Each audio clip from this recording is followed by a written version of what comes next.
Hey, you guys, welcome back to episode 2 of Therapists React. I'm Brian, and this is Taylor. We're psychotherapists here at the Limestone Clinic, based out of Kingston, Ontario, answering your questions. Yeah, so we gathered, same idea as episode 1. We had a lot of questions submitted and wanted to make sure we got the chance to answer all of them. So these questions are all from different avenues of social media, and we're going to try our best to answer them how we feel makes sense. So let's get started.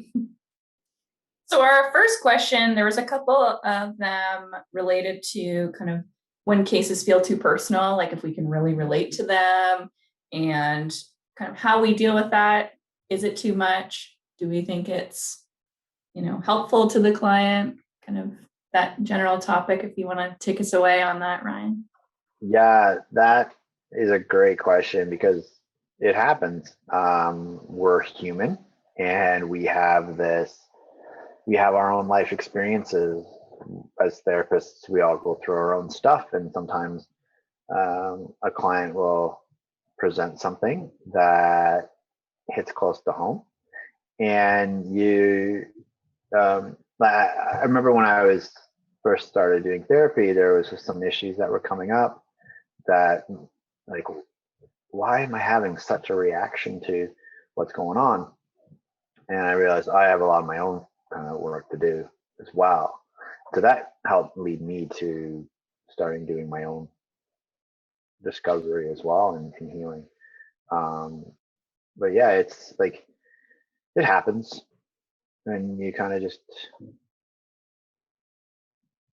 get through it in that moment, and then you have good people that you can talk to about it, your own therapist or even your coworkers, and say, look, this is what's going on, what's happening. And but yeah, it happens. For sure. And I think a lot of times too, if I have that kind of reaction, I might bring it up like, oh, I'm noticing like this is my feelings on that. Like, is that what's happening for you? And kind of create a good open dialogue about it. I don't necessarily feel the need if it's something super personal to me to make it about me in the session, because that's just not helpful. But it can open some really interesting dialogue. I've had, sessions where I've said like, I'm feeling a little uncomfortable. Is that what's coming up for you right now? Or what are your thoughts on that? Just more honing in on the feelings and, because we're there for the client at the end of the day, but that if it is too much, or there's been something where I feel like I've been impacted, I feel like it's great conversation to have. And at the end of the day, we do have that ethical obligation to our clients where if it is too much and we can't address it to the most effective way as we can, or to our abilities, we do have an obligation to refer out, address it, all that kind of standard good stuff. But it can be challenging. But in terms of the side of, does it make it any better? Knowing, I think everyone's so different that we can't assume that, our personal experience is going to be the way for somebody else either. I think making that assumption would actually be an error and impact the therapy probably in a negative way rather than in a beneficial one. Yeah. I worked with a lot of people who sometimes are like like, oh, have you experienced this, or have you? And sometimes it's just like, well, no, I haven't.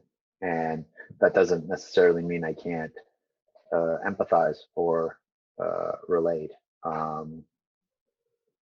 And I mean, it's impossible to almost expect that your therapist or anyone has gone through every single experience you have in life. It's just not possible.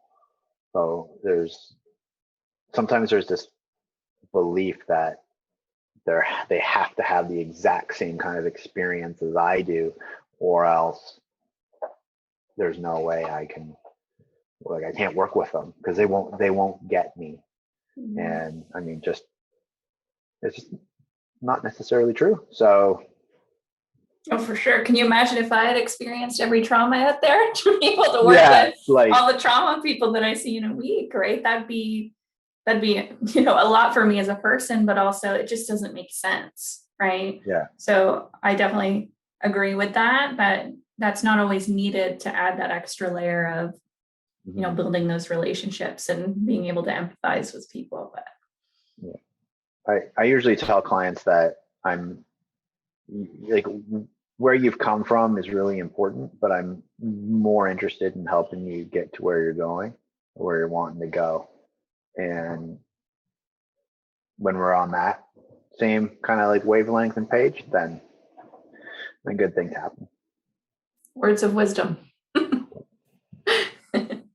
So question number 2, there was a few submissions about why we may refuse to treat certain clients, whether it's they can't afford it, but clearly need the help. They may not be a good kind of candidate for therapy, or reasons we've refused to treat certain people and what we've kind of done with that. And, I think a lot of it comes down to ethics. This question could be so many layers, but my first thought is just ethics. Am I trained for what this person is seeking help with? Do I think that they're a good fit for my therapy style?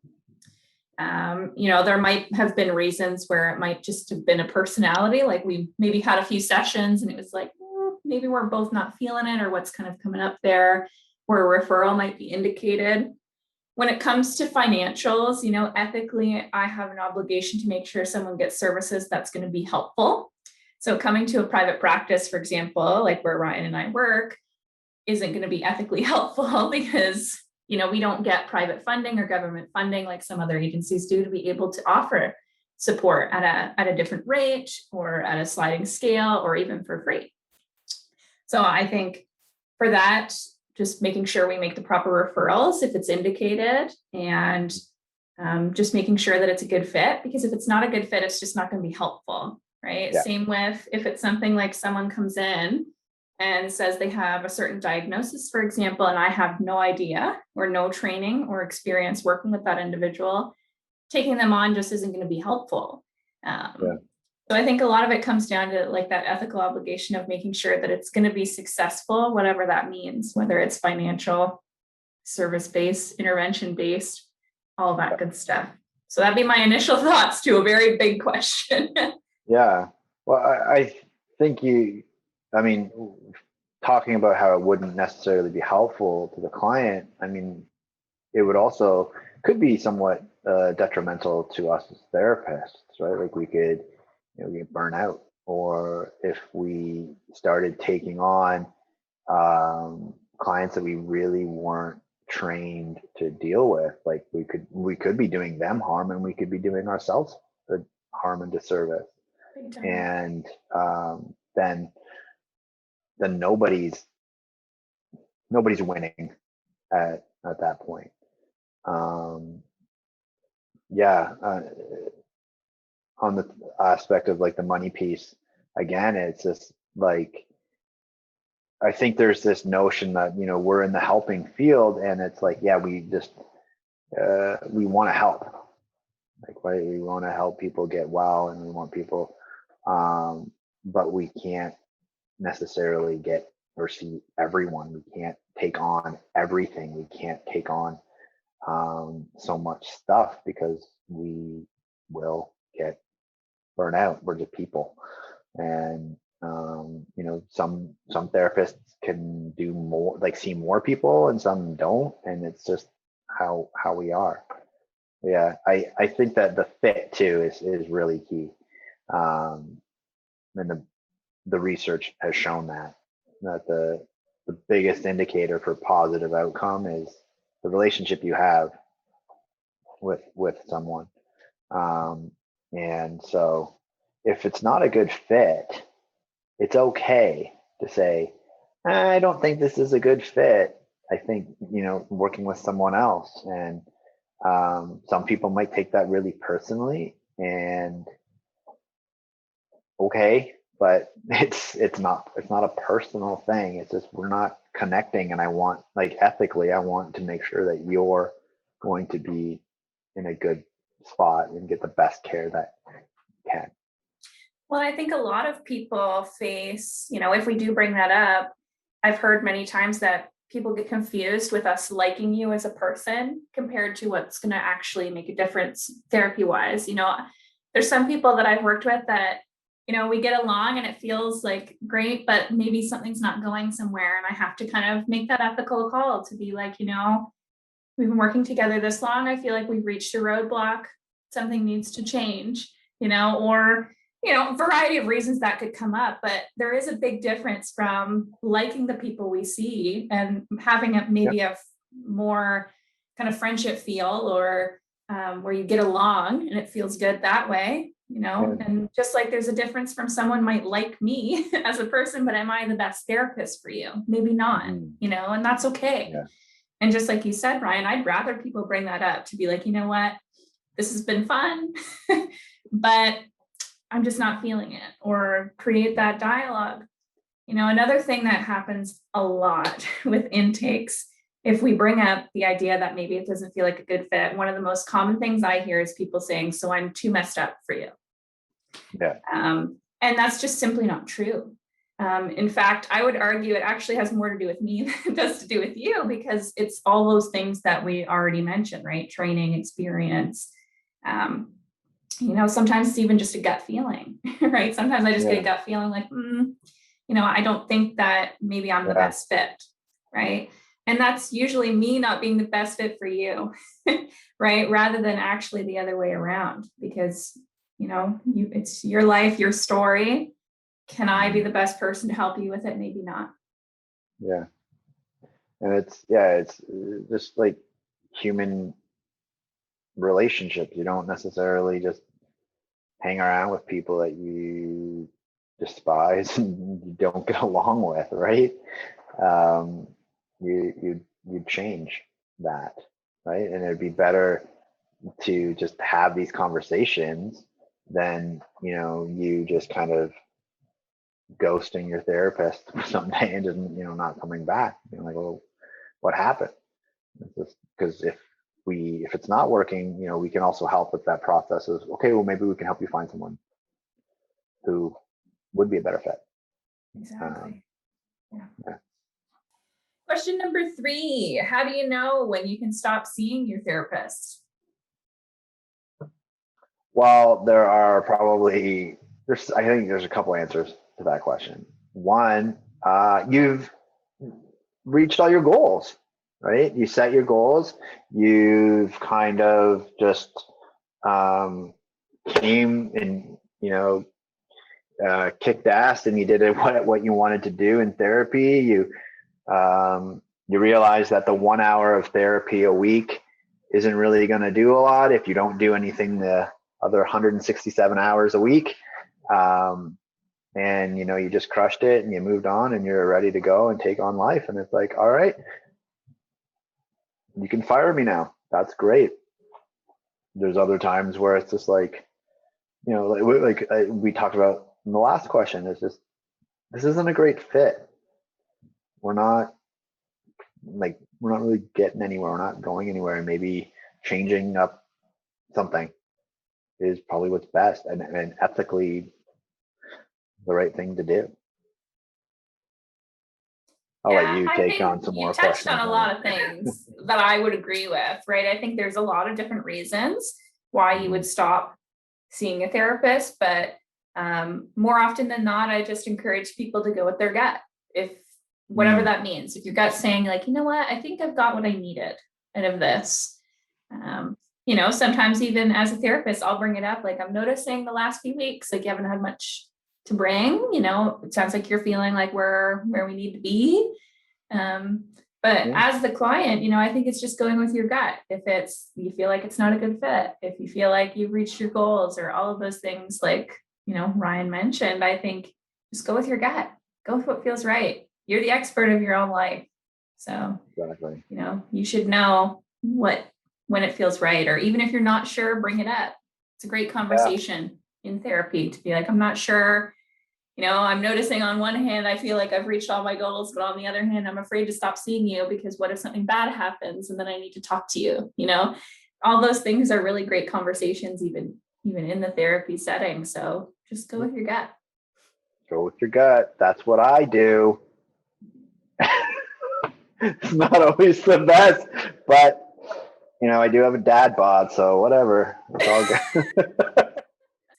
Question number 4, people who have seen multiple therapists, what made the best one so good?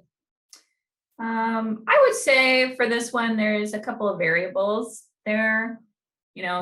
First one would be, to me, like, personable fit. Like, does the relationship feel good? Does it feel natural? Things like that. You mentioned earlier, like, relationship is one of the most important things to making it effective at all. Yeah. And I would say number 2 is also like therapist style. If I'm, for example, using like CBT, like cognitive behavior therapy, and someone's like, like, this doesn't feel like it's for me, you can obviously bring that up with the therapist. They might have other things in their tool belt, because even like myself, I'm training with a few different things and I don't always, revert to CBT based stuff, but sometimes it's, I think it's relationship, but also style, like the type of therapy someone's doing, because that might not feel like a good fit too. Those are my initial thoughts. Yeah, it's a very personal thing, because like what makes one therapist awesome for one client might make them terrible for another. So there isn't like a definite hard answer as to what if you've seen multiple therapists, what made the one the best. It's tons of factors. And one other thing I'd like to add is also, like, where is the client in their motivation to change? Super important. Yeah. Right. If you're going to therapy, but you're not really wanting to be there, or you're kind of forced or coerced into doing it, you could have the greatest and best therapist in the world, and they would, and it won't really matter, because you don't care, you don't really want to be there, and so you might have this like negative experience with this therapist, but it's not necessarily the therapist's kind of thing, right? I'd be interested to hear like client answers to this question more than us. Yeah. Like, what did you feel made after seeing multiple therapists? What made the difference for you? What did you feel, made that so good? I think, like, our answers make sense logically, but it'd be interesting to hear what people felt, and what their impressions are on this one. yeah.